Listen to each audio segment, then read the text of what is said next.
How's it going, everybody? I received an email this evening, and the question was, well, wasn't really a question. It was more of a, hey, well, question, comment, what have you. Um, I'm starting off studying for my CCIE, and I'm not exactly sure what steps I should take to move forward with that. And I'm like, okay. And I fielded the question, and I was like, all right, what advice can I offer you to help you with that? And I responded, I said, which CCIE are you going after? And he said, routing and switching followed by service provider. I said, okay. So I took a moment, and the list that's on your screen isn't totally all-inclusive. There's some things in there that are not written down and whatnot, but it's pretty close. I'd say it's probably 80+% of the lab and the written exam that needs to be covered. And so one of the things that I personally do whenever I start studying for a test of the size, the depth, the breadth of a CCIE blueprint is, for one, you're not going to be able to study for everything on the blueprint in a week or a month or even 6 months, really. Assuming that you're coming from the perspective of you're just walking into it.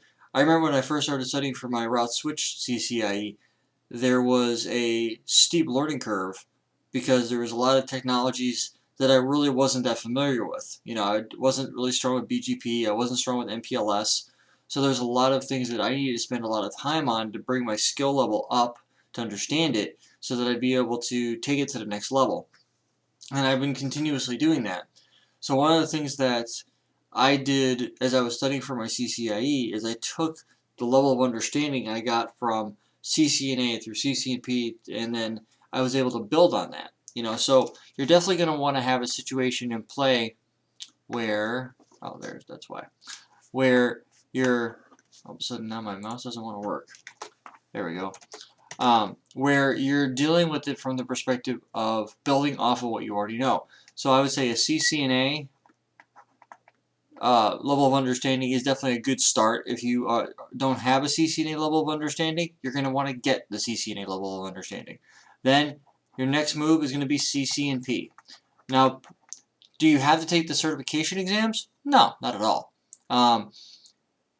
One of the benefits to going at least through the material is you're doing what I call is you're building the knowledge gap, because from here through to here is CCIE, right? There's just so much to know and so much to deal with. This area in between here is what I consider to be the knowledge gap. The knowledge gap, you have to bridge the knowledge gap. So you have to take this guy right here and you have to fill it in with stuff. Everything in here in this list is that stuff. So do I just start hammering out OSPF one day and then I jump to redistribution, then I jump to MPLS traffic engineering, then I jump down to layer 2 services like operations, administration, and maintenance, or the configuration fault management? You know, what do I, you know, is that how I go about doing it? No, you don't. You can, but it's not it's not how I would recommend you going about it. Here's how I would recommend you do it. If you've got a CCNA level of understanding in a particular track that you have, awesome, great job. Build on that with CCNP. You know, whether you take the exams or not, it's up to you on how you want to do that. I personally feel that if you're going to be going through the material, it's worth the extra effort to get the certification. Why? Because at least at this point here, you're showing a forward progression in your learning. I mean, that's what I did. You don't have to do that, but it's what I did. Now, one of the things that is commonly misunderstood is you have a CCNP, and now you want to take the next step and go after your CCIE. Well, most people have this misunderstanding that I study towards the CCIE written, and I pass this exam, and that gives me another certification. And that's not the case. The written exam is not a certification. The written exam is a qualifier for the lab. That's all it is. It's a sanity check to make sure you are minimally qualified to attempt the lab. That's all it does. There's nothing in there that will, there's no certificate. You don't get one of these things that's over my shoulder. You don't get the you don't get one of these things right here. It's you don't get this here in the mail. You don't get that. I'll hand that back up once I'm done with the video. You don't get a certificate in the mail saying, "Hey, congratulations, you passed the CCIE written." It's actually not a certification, and that's what a lot of people. Put the pen upside down. That's what a lot of people think, and it's not the case. But I thought that too until I asked. I said, "Is the written actually a cert? Because I don't see it. I see it showing up that I passed it and whatnot, but it doesn't actually show up as a." It will recertify things because it is a valid test, and it does require a passing score, whatever it might be. Whatever the passing score is, you get that, and then you've passed, you've recertified everything. As a matter of fact, I took the CCNP Service Provider Route exam the other day, and I passed it, and all of my lower level certs recertified. CCNA, CCNP, everything recertified itself. So, not my CCIE though. That hasn't been recertified yet. I have about a year before I had to do that. So that's that's the progression wise. So you start going out CCIE written in the lab. Do you study for them individually? No.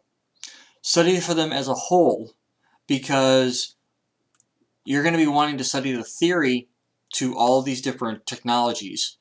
And then when you get a little further along, once you understand protocol independent routing and you know how to deal with policy routing and static routing and PFR and any technology that doesn't require an actual protocol to do the operations. So what do I consider a protocol? OSPF, ISIS, BGP, MPLS. Those are all protocols. There are protocols out there that you can use for routing, and they don't require you to have a protocol in play. So learning that and all the subcategories to those. And I'm planning on putting together a blueprint, as an expanded blueprint as I go through service provider, so that it's easier to basically just to go through. So study for the written, that's going to be the theory. And then once you've gone through the entire blueprint, then you'll be in good shape. And as you're going through the blueprint, lab the stuff up. But lab it up on a, when you're doing the written walkthrough and you're learning the technologies from a theoretical perspective and you're understanding how everything works and the different aspects of it and stuff like that, that's where the written is going to be filled in. And at the same point in time, start doing the labs. Start going through the videos, start going through the workbooks, things like that. That's going to help you backfill your information. That's going to help you move through the written that much quicker, because now you've labbed it up, you've tested it, you see what's going on, and you're going to be that much more thorough, I should say, in your preparation. And then as you get to the written, you'll take the written and you'll be able to kick its butt. You'll be like, oh, that was a piece of cake. Well, figuratively speaking. And then from there, you're going to be, at that point, you should have, anyway, you should have gone through all of the major topics on the blueprint, and now what you're going to do is you have mastered all the technologies. So if you were to individually play with them, you can configure them individually, and you probably have put some of them together to some level of detail and to some level of complexity. Well, now it's your job is you've passed the written exam, and you need to move into the lab. So now what you need to start doing is you need to start pancaking these guys on top of each other. So you're going to want to start with OSPF, and then move into BGP, and then move into MPLS, and then move into L3 VPN, and then move into L2 VPN, and then run into multicast. And then you're going to want to run into QoS, and then you're going to want to run into, security, and then services, and you're going to build on top of each other. So that's going to be one of the big things that you're going to want to focus on as you're going through. If you can build on top of each one of these layers and you verify it as you go, that's a big thing, is being able to verify as you progress through.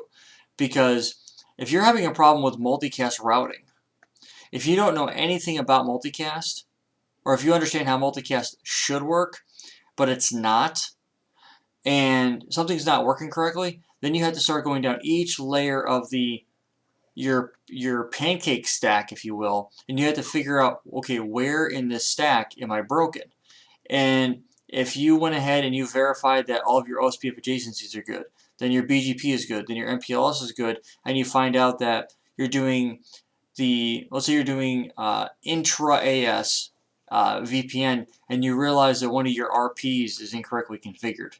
Well, being able to backtrack that is going to be a good thing, because now you're at the multicast layer. Well, let's say, for instance, you screwed something up in multi-protocol BGP. You have a route target incorrectly identified, or maybe you're using a route distinguisher and you forgot to import or set the RD, and traffic isn't propagating, or a route that's supposed to be there isn't showing up. These are things you're going to have to verify as you're going along, and you should be verifying them as you're putting that particular protocol in place. So it's a layered step-by-step verification, and as long as you know how to break those pieces down, you're going to be able to systematically find your way. So this is a little bit different than doing the divide and conquer style troubleshooting, where you have your 7, 6, 5, 4, 3, 2, 1, right?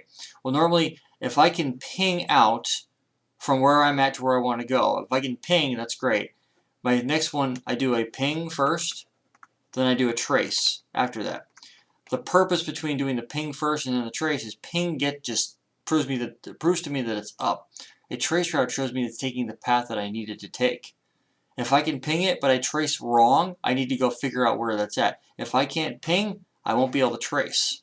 If I can't ping, I need to go, okay, I need to then move closer to the destination or where I'm trying to go and figure out, okay, is it an ACL issue?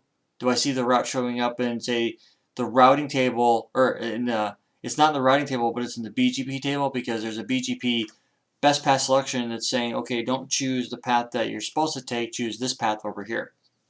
And those are things you have to keep in the back of your mind. And then once you can achieve the ping, then you can go ahead and achieve the trace. If the trace doesn't go the direction you need it to, then you need to make it happen the way you need it to. These are just things that you need to keep in the back of your mind as you're moving forward here and setting stuff up. So, is there a one-stop shop for CCIE preparation? Theoretically, no, there is not. I would never recommend one-stop shop for any type of CCIE prep. Why do I say that? Because everybody learns differently. You might learn better reading and then taking lots and lots of notes until you think you understand it from a logical perspective via reading, and then you go and you validate your understanding through a lab. So you take the theory and you map it to a practical situation, and then as long as everything comes out on top, you're good to go. That's usually how most people do it. You might start off by video training and just taking a bunch of notes. I think if you solely rely on video training, you're coming out short, because there is no video training, regardless of who you use, that is going to be 100% thorough on every little minor detail of that particular topic. It's just not possible. I do a really, really good job, and I try really, really hard when I create content, regardless of what level it's at, that it's thorough enough to get the point across. That does not replace me having to go out and read. There's things that I've read and watched in videos, and I'm like, okay, well, I didn't know that. But then I go back and I realize that there's some other caveats on the backside that I didn't realize that existed, and you have to understand what those caveats are in order for you to be able to successfully deploy that particular technology and that particular design. There's so many little caveats out there, and once you get into CCIE, you're expected to know those. That's why there's the E in CCIE. Now, I don't want to mislead anybody or say that it's not possible or something like that. It totally is possible. But what you need to do is, instead of trying to take one big bite of all this stuff right here, you need to take a step back and say, all right, well, I need to start off somewhere. Now, what I would do, and I'm already really good in OSPF, BGP, L3 is an intra-AS VPN. I'm already good with that. I'm pretty good with multicast. I'm pretty good with QoS. I'm strong in ISIS. I'm pretty strong in redistribution, pretty strong in protocol independent routing. Still working in L2 VPN. There are still several weak spots inside of service provider for me. I'd say I'm probably 40 to 50% of the way through the content before I would feel like I'm good enough to take the written. So knowing myself, and that's one of the things you have to do. You have to be honest with yourself when you're looking at this. Normally what I'm going to do is I'm going to go through and look at the protocol independent routing for iOS first. I'm going to look at iOS because that's going to be something that you're probably more familiar with than you are with iOS XR. If that's the case, perfect. Start reading through the documentation. The documentation is what they're going to be testing you on anyway, so you might as well know it for the exam. Then you're going to want to take, and per major topic here, so every topic that's in black on this side here, OSPF, ISIS, redistribution, etc., these are things that you're going to want to go through in finite detail. I can just give you a ballpark range to how long it took me to go through OSPF.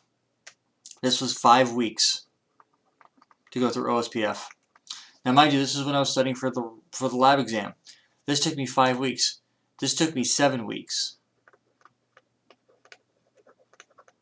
MPLS took me about 4 weeks, roughly.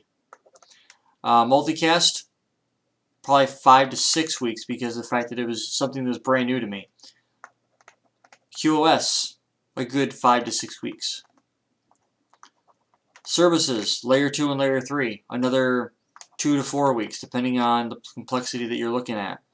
Now you add this up, you're looking at 5 and 7 is 12, another 4 is 16, a 16 on top of the 6 is 22, another 6 on top of that is 28, and another 2 to 4, you're looking at, what was that, 32 weeks? Divide that by 4, or sorry, yeah, 4, that's 8 months of preparation. That's just going over the topics that I have notated here. And that's most of the CCIE routing and switching exam. Now you take in the fact that EIGRP and RIP and protocol independent routing were in there as well, layer 2 switching. So all total, for me to study for my CCIE, I started studying in 1 of 2014, and I took the written on basically the end of July that same year. So it took me, I'll say, 8 months to study for the written. It was another, now mind you, I was doing all this right here as well. I was going through reading and then labbing. Then I took and moved into the lab preparation where I was taking this stuff and building upon it. I already had a pretty good understanding of how some of this stuff worked from the CCNP. So I was pretty far along with BGP already, but I really took a deep dive into it. So you figure it took me 8 months to go through all this material. So you figure 12 months to go through EIGRP and RIP and layer 2 switching, etc. So 12 months is a conservative estimation. Those are all valid conservative points. Now let's go beyond that though. You and I have families. You and I have a job. You and I have a life. We'd like to spend time with our, and not be consistently in the lab, studying. We want to get out and at least have some fun. Wintertime is coming where I live, so as far as I'm concerned, summer's over. By the time of this recording. So what I would recommend doing is going through iOS and hitting all these bullet points. Start off and build yourself up. Read through the documentation.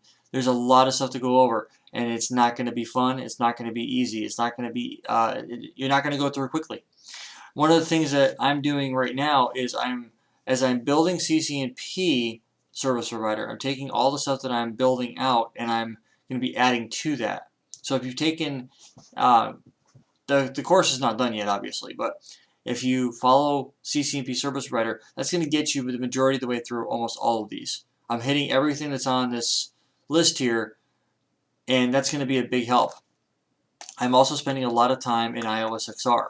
So my goal is, as we move through Service Provider for CCNP and then eventually into CCIE, I plan on redoing all of this content. So I'm going to be taking you from the bottom up. And the reason why is because it'll be a much more thorough look. I'm not sitting there and going to protocol level detail for CCNP.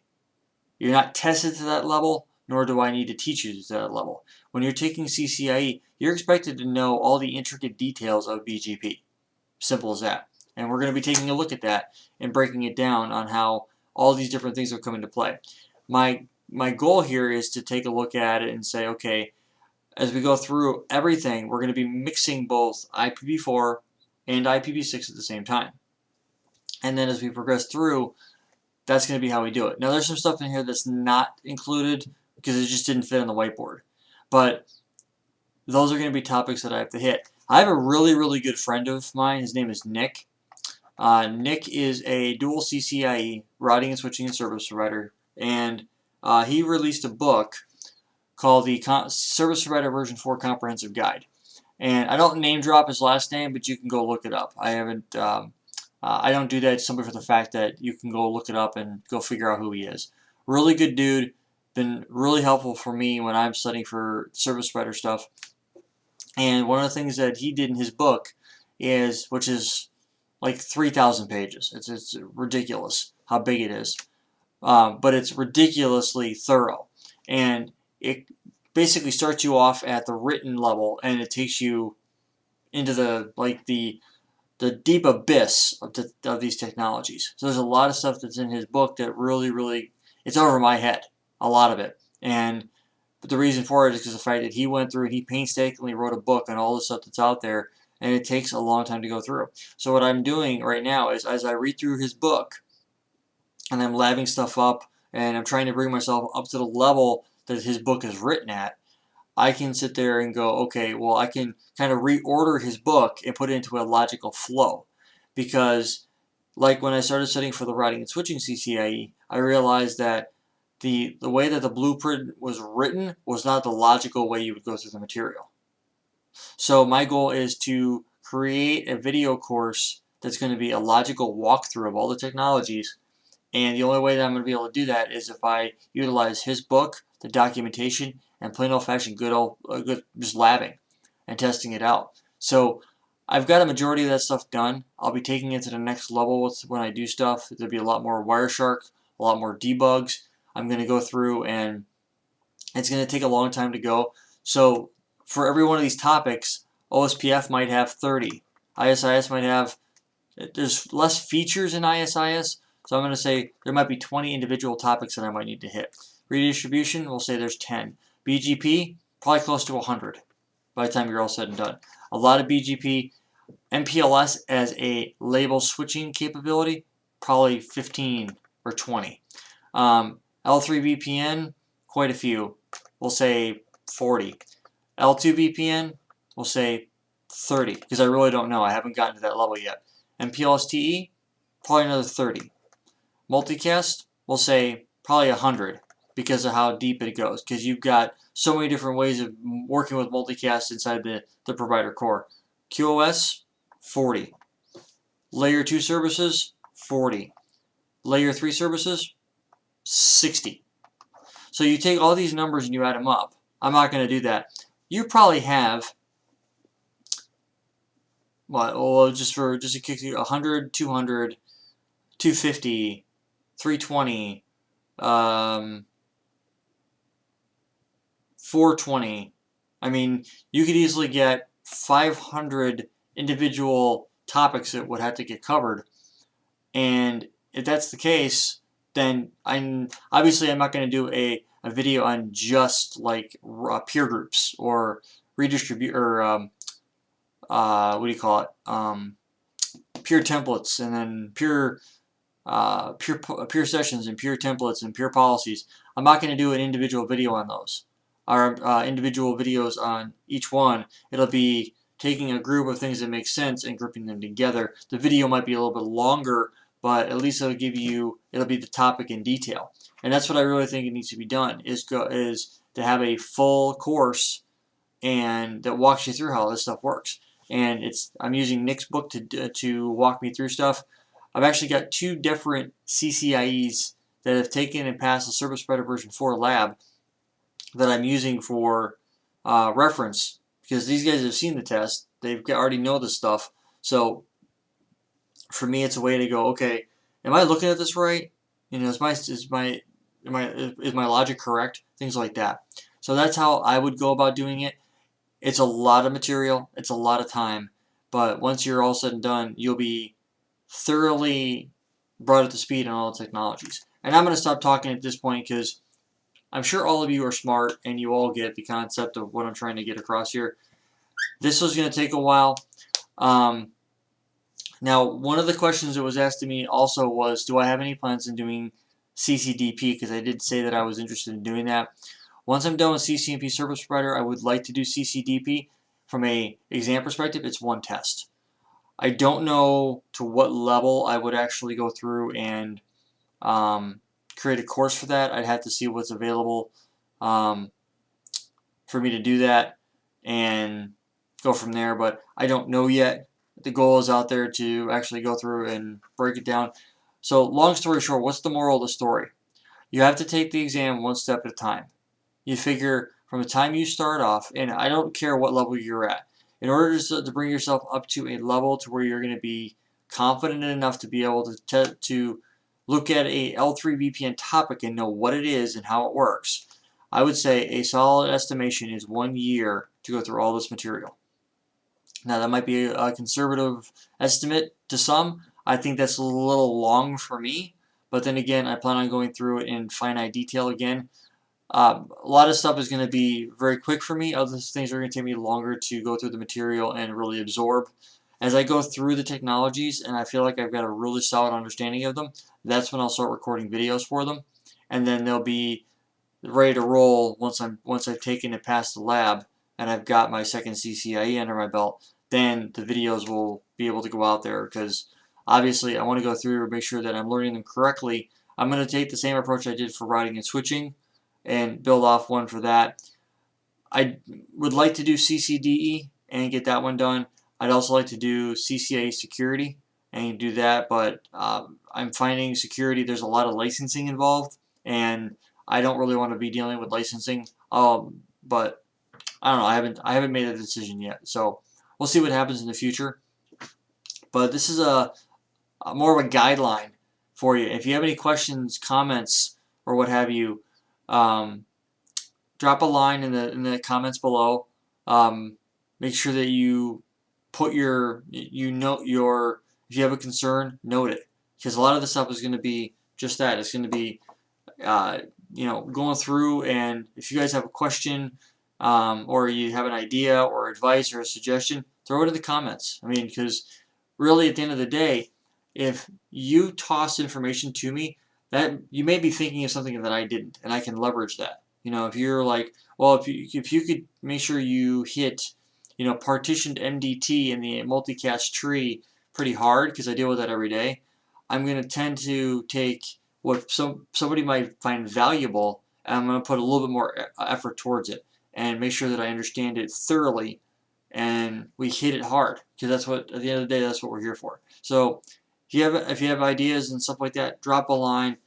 It's only going to make my job, it's going to make the stuff that I produce that much better, because it's going to have your input in it. And that's really that's why I keep the channel, because people put information out there. I'm able to pull that in, and I can work it somehow into the material, and everybody benefits from it as far as I'm concerned. So until next time, guys, thank you for all the support. And like I said, if you have anything to add, drop it in the line below.